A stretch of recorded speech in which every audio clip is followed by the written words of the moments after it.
মধু মধু রসমালাই। আসসালামু আলাইকুম, কি অবস্থা সবাই, কেমন আছেন? আমি এখন লিচু আম গাছের নিচে আছি। পাকা আম আছে, একবারে বসে বসে পারা যায়, এত নিচে আম ধরছে। এখন আমটাকে আমি পারবো। সম্পূর্ণ ভিডিওটি দেখবেন আশা করি।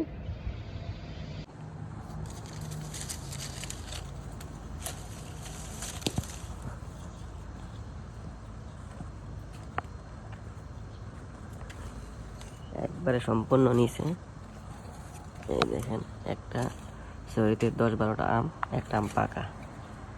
এই যে আমটা পাকা ধরলে চলে আসে, একবারে নরম।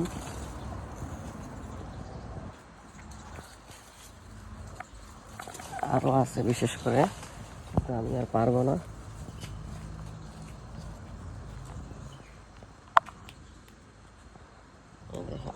দেখেন লিচু আম পারছি, একদম গাছ পাকা আম। তবে এগুলা একটা ভালো দিক কি জানেন, চামড়া সহ খাওয়া যায়। দেখেন আমি এখন খেয়ে দেখাবো। এগুলা সবচেয়ে ভালো দিক হচ্ছে চামড়া সহ খাওয়া যায়। মধু মধু রসমালাই।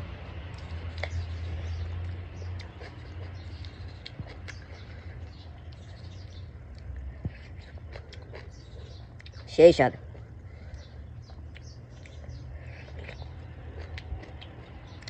একেবারে মধু, অসাধারণ অসাধারণ, সেই স্বাদ সেই স্বাদ। অবশ্যই ভিডিওটি একটু শেয়ার করে দেবেন।